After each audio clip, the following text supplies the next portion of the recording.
बात मैं नहीं कह रही, आप सरकारी आंकड़े उठा के देख लीजिए। कानून व्यवस्था के नाम पे हरियाणा बिल्कुल आखिरी पायदान पे पहुंच चुका।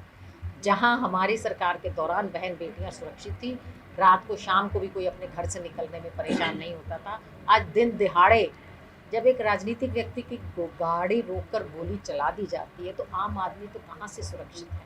बिल्कुल सुरक्षा नहीं है, ना बहन बेटियों की है, ना आम नागरिक की है, ना व्यापारी की है, कोई सुरक्षित नहीं। दीपेंद्र हुड्डा की शालीन परिवार में उसने जन्म लिया, उसके खुद के दादाजी स्वतंत्रता सेनानी रहे, 8 बार जेल गए, देश आज़ाद हुआ, संविधान सभा के सदस्य बने। इस देश की जो आज रूपरेखा है वो संविधान की वजह से, और संविधान बनाने में उसके दादा का एक अहम योगदान रहा। बहुत छोटा था, अपने दादा से अंग्रेज़ों के खिलाफ जो लड़ाइयाँ लड़ी जाती थी उसी की कहानियाँ सुनता था, और बच्चों की तरह कॉमिक्स या पिक्चरों की कहानी नहीं सुनता था वो। और फिर उसके पिता भी ने हमेशा उनको ज़मीन से जोड़ के रखने का कार्य किया। मैं भी एक आर्य समाजी परिवार से हूँ।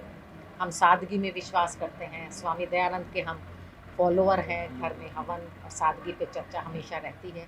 इन्हीं संस्कारों का प्रभाव दीपेंद्र। लोकसभा चुनाव की तैयारी भी कैसे है? लोकसभा चुनाव की तैयारी रोहतक का हर व्यक्ति, हर हमारे परिवार का सदस्य कर रहा है, अकेला दीपेंद्र नहीं। उनकी बहन है, प्रदीप जी हैं, और जो यहाँ युवा बच्चे थे, आज उन्होंने भी हमें ये विश्वास दिलाया कि वो दीपेंद्र के छोटे भाई बन के इस चुनाव को लड़ेंगे। बिल्कुल बिल्कुल बिल्कुल बिल्कुल बिल्कुल मैं इस बात को मानती हूँ, क्योंकि जब अगर हम पार्लियामेंट की सीट जीतेंगे तो एक जो पूरे प्रदेश में मैसेज जाएगा, जो एक लहर जाएगी, हमारे हर वर्कर, हमारे हर परिवारजन में जो एक हौसला बढ़ेगा। मतलब ही नहीं कि हम विधानसभा में पिछड़ जाएं। पिछली बार हम केवल एक लोकसभा हारे थे, उसके बाद जो माहौल बना, हम 8-10 सीटें बहुत कम मार्जिन से हारे, कोई 500 से, कोई 200 से, कोई 300 से। तो अगर इस बार हम लोकसभा जीतते हैं तो ऐसा माहौल होगा कि ना तो हम वो सीटें हारेंगे, और दूसरी बात ये, पिछली बार वो कौन सी पार्टी है, क्या नाम देते हो आप उसको? हाँ जी, ये जो पार्टी, इसने बीजेपी के खिलाफ वोट मांगी और फिर बीजेपी की गोदी में जाके बैठ गए। अब लोग इस बात को समझ रहे हैं, ऐसा इस बार नहीं होता। ये समय नहीं है। परिवार में सारा परिवार नहीं इलेक्शन लड़ता है। जब एक व्यक्ति पर इलेक्शन लड़ रहा है, हम सभी लड़ रहे हैं उस पर, तो ठीक है, दीपेंद्र जहाँ लड़ रहे हैं अपना, ठीक है।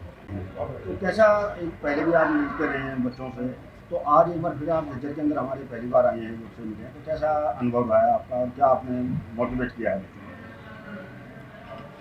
बच्चों से मिलके तो हमेशा ही अच्छा लगता है। युवाओं से मिलके युवाओं की एनर्जी हम में भी आ जाती है।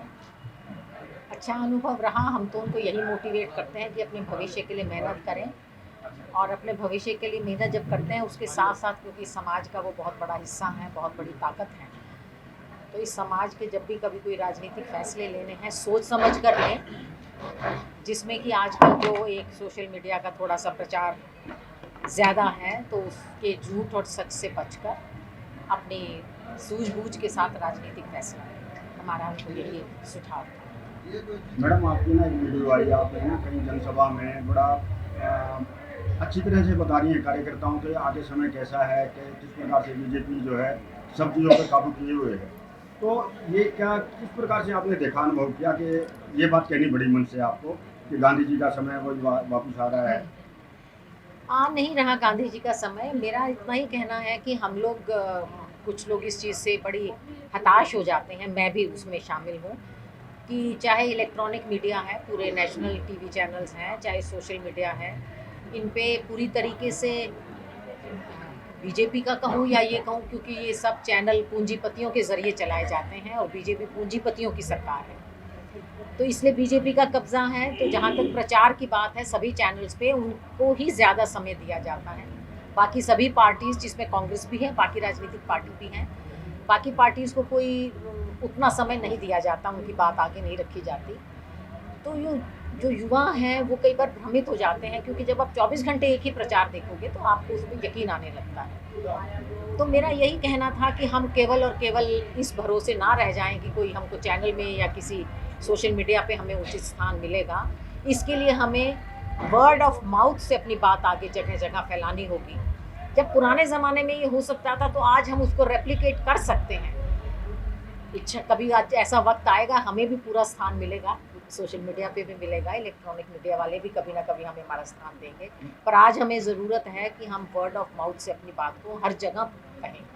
मैंने तो ये भी रिक्वेस्ट की थी वहाँ जहाँ आप कह रहे हो उस मीटिंग में कि हर व्यक्ति अपने आप को एक चैनल ही मान ले, और वो चैनल चाहे 10 ही जनों से बात कर पाए, 5 से बात कर पाए, 50 से कर पाए, करनी चाहिए। हमें अपनी बात आगे रखनी चाहिए, सच्चाई आगे रखनी चाहिए।